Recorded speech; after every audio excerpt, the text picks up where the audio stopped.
Radio and newspapers, the roots. The newspaper and radio industries both began under colonial rule, where they served as tools for communication, control, and spreading imperial information. Early Caribbean newspapers, produced through colonial printing presses, published official notices, trade news, and government decrees, reflecting the social and political control of European powers. Over time, they evolved into platforms for political expression, resistance, and nation building, especially leading up to independence. Newspapers played a significant role in shaping public opinion and national identity, while also introducing local voices and dialects.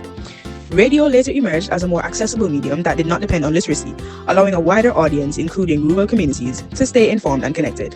Initially used by colonial governments for propaganda and administration, radio eventually became a vehicle for cultural expression, broadcasting local music, talk shows, and news in patois and Creole.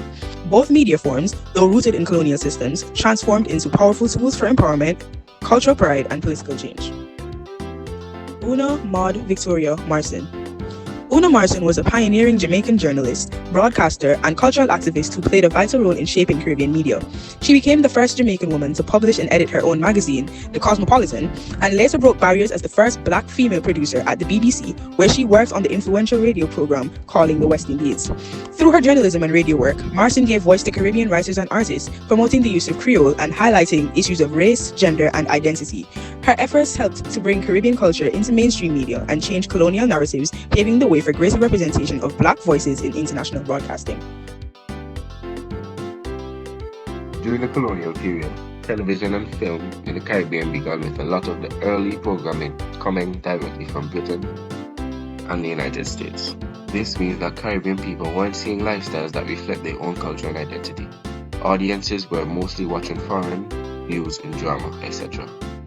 Local producers and filmmakers started adapting Western formats to tell Caribbean stories as their countries moved towards independence. Shows like Gaily in Trinidad and Ring Ding in Jamaica used television to celebrate folklore, local dialects, and community traditions. One of the most significant turning points was The How Did They Come in 1972, which was directed by Perry Hensel, mixing reggae music, Jamaican Creole, and the social issues of the time with Western filming attributes. This became an example of cultural hybridization, taking a global form and reshaping it into something uniquely Caribbean. Today, the region continues this blend of Western influence and local creativity through film festivals, regional TV networks, and streaming platforms that highlight Caribbean stories and voices. Perry Hensel. Our next contributor is Perry Hensel, a Jamaican filmmaker widely known as the father of Caribbean cinema. His most famous work, The How Did They Come, released in 1972, was the very first major Caribbean film to gain global recognition. Hensel used Western filmmaking styles but was able to combine them with Jamaican Creole, reggae music, and real Jamaican social issues. This made the film a major example of cultural hybridization in Caribbean media. Through his work, Perry Hensel helped shape the Caribbean film industry and opened the door for future filmmakers to tell their own stories. Social media represents the newest and most transformative form of Caribbean mass media.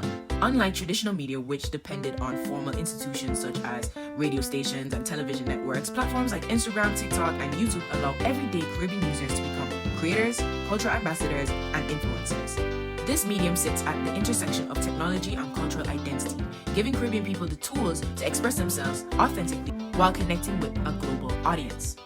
Through social media, Caribbean culture is able to bypass traditional gatekeepers. Creators no longer need access to broadcasting studios, corporate funding, or international distributors. Instead, short-form videos, comedic skits, dance challenges, and lifestyle content can reach millions worldwide in seconds. This global visibility expands the Caribbean's cultural footprint, enabling local content to shape international trends in music, dance, language, and style. Social media also becomes a space for Creolization, the blending of influences that define Caribbean identity. This is reflected in viral dances rooted in dancehall, soca, and folk movements, dialect-based humor and memes shared across islands and the diaspora, Caribbean aesthetics in makeup, fashion, and festival content, narratives of everyday life that highlight regional traditions and attitudes. In this way, social media functions as a digital extension of Caribbean hybridity. It showcases the region's creativity, humor, and resilience, while simultaneously evolving through global technological innovation. The result is a powerful form of cultural expression while Caribbean voices define themselves, influence global pop culture, and reinforce regional identity in the modern digital landscape. Ingrid Riley, a key contributor to the mass media's growth, particularly in the modern digital age, is Ingrid Riley, a pioneer journalist and digital media strategist from Jamaica, who is widely recognized for charting and documenting the rise of technology, digital media, and the startups across the region. Riley's major contribution to the medium's growth lies in establishing Silicon Carib, the definitive digital media platform and network for Caribbean tech news and culture. Through her journalism and strategic events, she has consistently highlighted how technology and cultural identity intersect in the new digital space, promoting the idea that the Caribbean should create its own tech-driven future. Her work actively contributes to the growth of the local digital ecosystem, thereby increasing the volume and quality of indigenous content available on social media and the global web. Challenges and future prospects. The Caribbean media landscape faces significant external threats, including the dominance of large foreign tech and media companies whose algorithms and platforms funnel advertising revenues away from local outlets. For example, regional media leaders have warned that global platforms like Meta and Google are aggregating content produced by Caribbean-owned newsrooms without fair compensation, draining resources from local news operations. At the same time, digital shifts are reshaping the industry. Smaller Caribbean newsrooms struggle to monetize online content, contend with piracy or unauthorized usage of materials, and adapt to a digital environment where literacy, broadband access, and infrastructure remain uneven. Looking ahead, a key avenue for growth lies in hyper-local content and streaming services tailored to Caribbean audiences and diaspora communities. By creating vibrant storytelling rooted in local culture and linking to global distribution, Caribbean media can reclaim space, strengthen regional identity, and build more sustainable business models. Social and economic benefits. Mass media contribute to major social and economic benefits to the Caribbean. It plays a significant role in preserving our culture socially. Radio, TV, and digital media help to preserve our cultures like music, our traditions, and our language, keeping them alive and accessible for the younger generation. Mass media also strengthens global representation. Through Caribbean films, music videos, news stories, and social media content, the world gets exposed to our identity, whether it's through reggae, soca, carnival, or local storytelling. Economically, the media industry provides jobs for filmmakers, journalists, editors, producers, actors, and content creators. Tourism is also supported because Caribbean culture is a major attraction. People all over the world travel here because of what they see in our music, film, and online media.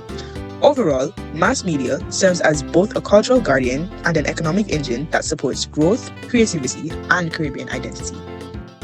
In conclusion, our journey through radio, television, and social media reveals that Caribbean mass media is a vibrant and ever-evolving art form. It perfectly embodies Creolization and hybridization, continuously blending diverse influences to reflect and shape a unique regional identity. Despite ongoing challenges, media pioneers have leveraged their platform to ensure that the Caribbean's voice resonates powerfully, both locally and globally.